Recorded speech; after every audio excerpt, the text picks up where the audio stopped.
Hi friends, welcome back to our channel cook with Sthuthi. അപ്പോൾ ഇന്ന് നമുക്ക് മുട്ട വെച്ചിട്ട് ഒരു ഇൻസ്റ്റൻ്റ് ആയിട്ട് എന്നാൽ വളരെ ഹെൽത്തി ആയിട്ടും തയ്യാറാക്കാൻ പറ്റുന്ന ഒരു പപ്സ് റെസിപ്പിയാണ് നമ്മൾ തയ്യാറാക്കുന്നത്. കുഞ്ഞുങ്ങൾക്കൊക്കെ വളരെ ഇഷ്ടമാവും. നമുക്ക് വളരെ പെട്ടെന്ന് തന്നെ അവർക്ക് വളരെ ഹെൽത്തി ആയിട്ട് തയ്യാറാക്കി കൊടുക്കാനും പറ്റും. അപ്പോൾ എല്ലാവരും ഒന്ന് വീഡിയോ കാണുക. വീഡിയോ ഇഷ്ടമായിട്ടുണ്ടെങ്കിൽ ഒന്ന് ലൈക്ക് ചെയ്യുക, ഷെയർ ചെയ്യുക, കമൻറ്റ് ചെയ്യുക. അപ്പോൾ നമുക്ക് വേഗം തന്നെ റെസിപ്പിയിലേക്ക് പോകാം.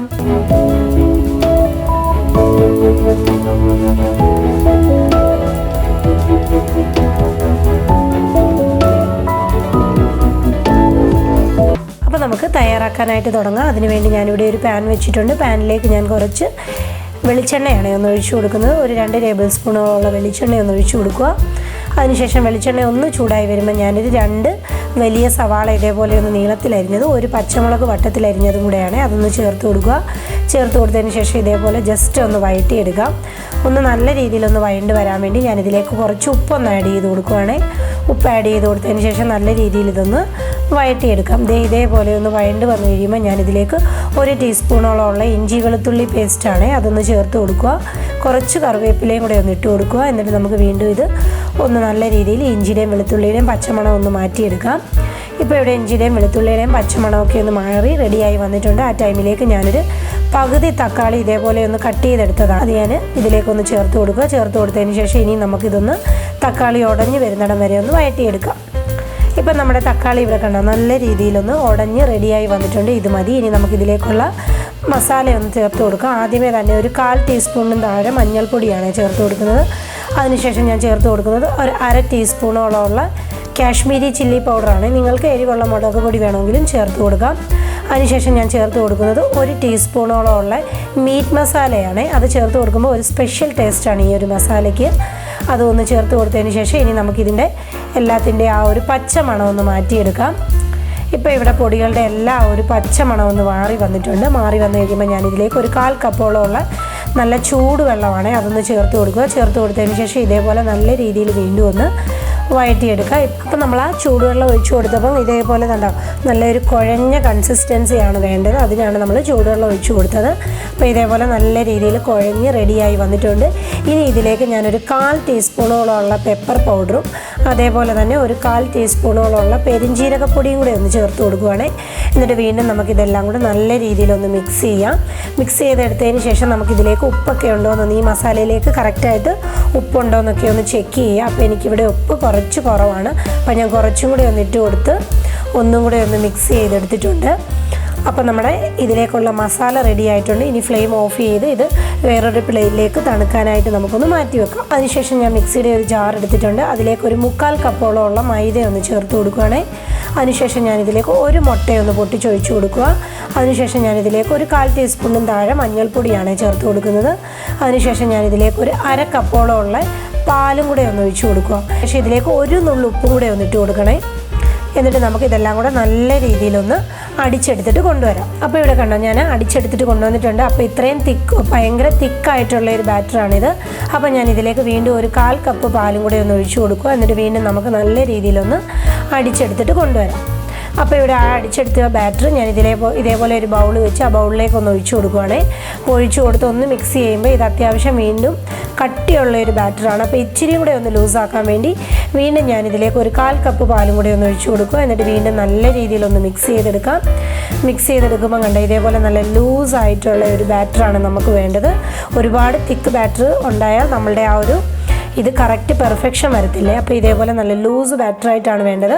അപ്പം ടോട്ടൽ ഞാനിതിലേക്ക് ഒരു കപ്പോളമുള്ള പാലാണ് ഒഴിച്ചു കൊടുത്ത് ഇതേപോലെ കൺസിസ്റ്റൻസി ആക്കി എടുത്തത്. അപ്പോൾ അതിനുശേഷം ഞാൻ അടുപ്പിലൊരു പാൻ വെച്ചതിന് ശേഷം നമ്മൾ ഉണ്ടാക്കി വെച്ചിരുന്ന ബാറ്റർ ഒരു തവി ഞാൻ ഇതേപോലെ ഒന്ന് കോരി ഒഴിച്ചു കൊടുക്കുക. കോരി ഒഴിച്ചു കൊടുത്തതിന് ശേഷം പാൻ വെച്ച് ഇതേപോലെ എല്ലായിടത്തേക്കും ഒന്ന് ചുറ്റിച്ചെടുക്കണേ. ഒന്ന് ചുറ്റിച്ചെടുത്തിട്ടുണ്ട്. വളരെ ലോ ഫ്ലെയിമിൽ വെച്ച് വേണം നിങ്ങളിത് റെഡിയാക്കാൻ. ഹൈ ഫ്ലെയിമിൽ വെക്കുകയേ ചെയ്യരുത്. ലോ ഫ്ലെയിമിൽ വെച്ച് ഈ ഒരു ബാറ്റർ ഒന്ന് റെഡിയാക്കി എടുക്കണം. റെഡിയായി വരുന്നിടം വരെ ഒന്ന് വെയിറ്റ് ചെയ്യുക. അപ്പോൾ ഇവിടെ ഒരു ബബിൾസൊക്കെ വന്നിട്ടുണ്ട്. അപ്പോൾ ഇപ്പോൾ ഒന്ന് റെഡിയായി വരുന്നുണ്ട്. കണ്ടോ ഇപ്പോൾ ഇവിടെ റെഡി ആയിട്ടുണ്ട്. കണ്ടോ ഇതേപോലെ കൈ വെച്ചെടുക്കുമ്പം പോരുന്ന രീതിയിൽ ഇത് തനിയെ ഇളകി വരും. ഇപ്പം നമ്മുടെ പെർഫെക്റ്റ് ആയിട്ട് നമ്മളുടെ ഈ ഒരു ദോശ വന്നിട്ടുണ്ട്. അപ്പോൾ ഇതേപോലെ തന്നെ ബാക്കിയിരിക്കുന്ന എല്ലാം കോഴി ഒഴിച്ച് റെഡിയാക്കി എടുക്കാം. അതിനുശേഷം ഞാനിവിടെ ഒരു 3 മുട്ട ഇതേപോലെ ഒന്ന് പുഴുങ്ങിയതിന് ശേഷം രണ്ടായിട്ടൊന്ന് മുറിച്ച് വെച്ചിട്ടുണ്ട്. ഇതൊന്ന് സൈഡിലേക്ക് മാറ്റി വെക്കാം. അതിനുശേഷം ഞാനിവിടെ ഒരു 2 ടീസ്പൂണോളം ഉള്ള മൈദ എടുത്തിട്ടുണ്ട്. അതിലേക്ക് ഒരു 3 ടീസ്പൂണോളം വെള്ളവും ചേർത്ത് ഒന്ന് കലക്കി അതും ഒന്ന് സൈഡിലേക്ക് മാറ്റി വെക്കാം. അതിൽ നിന്ന് ഒരു ദോശ എടുത്തതിന് ശേഷം നമ്മൾ ഇതേപോലെ നമ്മൾ തയ്യാറാക്കി വെച്ചിരുന്ന മസാല നടുക്കേക്ക് വെക്കുക. നടുക്ക് വെച്ചതിന് ശേഷം നമ്മൾ പുഴുങ്ങി വെച്ചിരുന്ന മുട്ടയുടെ ഒരു സ്ലൈസ് എടുത്തതിന് ശേഷം ഇതേപോലെ ഒന്ന് കമത്തി ഇതിൻ്റെ നടുക്കേക്ക് വെച്ച് കൊടുക്കുക. എന്നിട്ട് മുകളിലേക്ക് കുറച്ച് മസാലയും കൂടെ വെച്ചൊന്ന് ഫില്ല് ചെയ്യുക. അതിനുശേഷം ഇതേപോലെ ആദ്യമേ സൈഡിൽ കൂടെ ഒന്ന് ഫോൾഡ് ചെയ്തെടുക്കുക. അതിനുശേഷം നമ്മൾ തയ്യാറാക്കി വെച്ചിരുന്ന ആ ഒരു മൈദയുടെ മിക്സ് മുകളിലേക്കൊന്ന് നല്ല രീതിയിൽ ബ്രഷ് ചെയ്ത് കൊടുക്കുക. ബ്രഷ് ചെയ്ത് കൊടുത്തതിന് ശേഷം വീണ്ടും സൈഡിൽ നിന്ന് ഇതേപോലെ ഒന്ന് ഫോൾഡ് ചെയ്ത് കൊടുക്കുക. ഫോൾഡ് ചെയ്ത് കൊടുത്തതിന് ശേഷം വീണ്ടും ഇതേപോലെ നടുക്ക് ആ ഒരു മൈദ ബാറ്റർ നല്ല രീതിയിലൊന്ന് തൂത്ത് കൊടുക്കുക. തൂത്ത് കൊടുത്തതിന് ശേഷം ഇതേപോലെ സൈഡിൽ നിന്ന് വീണ്ടും നല്ല രീതിയിലൊന്ന് മടക്കുക. മടക്കി വീണ്ടും നമ്മളുടെ ആ മൈദ ബാറ്റർ ഒന്ന് നല്ല രീതിയിലൊന്ന് തൂത്ത് കൊടുക്കുക. തൂത്ത് കൊടുത്തതിന് ശേഷം സൈഡിൽ നിന്ന് വീണ്ടും ഒന്ന് നല്ല രീതിയിൽ ടൈറ്റായിട്ട് മടക്കിയെടുത്താൽ നമ്മളുടെ ആ ഒരു അടിപൊളി സ്നാക്ക്, അതായത് ഒരു ഇൻസ്റ്റൻ്റായിട്ട് തയ്യാറാക്കാൻ പറ്റുന്ന ഒരു പപ്സ് നമുക്ക് റെഡി ആയിട്ടുണ്ട്. കണ്ട ഇതേപോലെ നല്ല പെർഫെക്റ്റായിട്ട് കറക്റ്റായിട്ടും നല്ല ടൈറ്റായിട്ടും ഒന്ന് ജോയിൻ ചെയ്തെടുക്കണം. അപ്പം നമ്മൾക്ക് ഇവിടെ ആ ഒരു ആദ്യത്തെ ഒരു ഇത് റെഡിയായി വന്നിട്ടുണ്ട്. ബാക്കിയിരിക്കുന്നത് ഇതേപോലെ തന്നെ നമുക്കൊന്ന് റെഡിയാക്കി എടുക്കാം. അപ്പോൾ ഇവിടെ എല്ലാം ഒന്ന് റെഡിയാക്കി ഞാൻ എടുത്തിട്ടുണ്ട്. ഇനി നമുക്ക് ഇത് ഒരു പാൻ വെച്ചു. പാനിലേക്ക് ഞാനിത് ഡീപ്പ് ഫ്രൈ അല്ല ചെയ്യുന്നത്, ഞാനിത് ഷാലോ ഫ്രൈ ആണ് ചെയ്തെടുക്കുന്നത്. അതിനാവശ്യമായിട്ടുള്ള എണ്ണയൊന്ന് ഒഴിച്ചു കൊടുക്കുക. എണ്ണയൊന്ന് ചൂടായി വരുമ്പോൾ നമുക്കിത് ഈ ഒരു സ്നാക്ക് നമുക്ക് ഓരോന്നോരോന്നായിട്ട് നമുക്ക് ഇങ്ങനെയൊന്ന് പറക്കി വെച്ച് കൊടുക്കാം. എന്നിട്ട് ഒരു മീഡിയം ടു ലോ ഫ്ലെയിമിലിട്ട് തിരിച്ചു മറിച്ചു വിട്ട്, ഇത് കാരണം ഇനി അകമയൊക്കെ ഒന്ന് എല്ലാം ഒന്ന് കുക്കായതാണ്. അപ്പോൾ ഇനി ഒന്നും നമുക്ക് കുക്കാകാനില്ല. അപ്പോൾ 2 സൈഡും നല്ല രീതിയിലൊന്ന് മൊരിയിച്ചെടുക്കണം. ഇപ്പോൾ 2 സൈഡും നല്ല രീതിയിലൊന്ന് ഗോൾഡൻ ഷെയ്ഡായിട്ടുണ്ട്. നല്ല രീതിയിലൊന്ന് മൊരിഞ്ഞ് റെഡിയായി വന്നിട്ടുണ്ട്. ഇത് മതി. ഇനി നമുക്കിതൊന്ന് കോരി ഒരു പ്ലേറ്റിലേക്ക് മാറ്റാമേ. ഇപ്പോൾ ഇവിടെ കണ്ടോ നമ്മൾ എല്ലാം ഒന്ന് പ്ലേറ്റിലേക്ക് മാറ്റിയിട്ടുണ്ട്. അപ്പോൾ ആ സൈഡും ഒക്കെ നിങ്ങൾക്കൊന്ന് നല്ല രീതിയിലൊന്ന് മൊരിയിച്ചെടുക്കണമെങ്കിൽ മൊരിയിച്ചെടുക്കാം. ഞാനിപ്പോൾ സൈഡും 2 സൈഡും അതേപോലെ തന്നെ അതിൻ്റെ സൈഡും ഇതുമെല്ലാം ഒന്ന് നല്ല രീതിയിലൊന്ന് മൊരിയിച്ച് റെഡിയാക്കി എടുത്തിട്ടുണ്ട്. അപ്പോൾ നമ്മളുടെ ചായയുടെയൊക്കെ കൂടെ വളരെ പെർഫെക്റ്റായിട്ട് കഴിക്കാൻ പറ്റിയ ഒരു അടിപൊളി ഇൻസ്റ്റൻറ്റ് പപ്സ് റെസിപ്പിയാണ്. അപ്പോൾ എല്ലാവരും മസ്റ്റായിട്ടൊന്ന് ട്രൈ ചെയ്ത് നോക്കുക. ട്രൈ ചെയ്ത് നോക്കിയിട്ട് എനിക്ക് ഫീഡ്ബാക്ക് തരിക.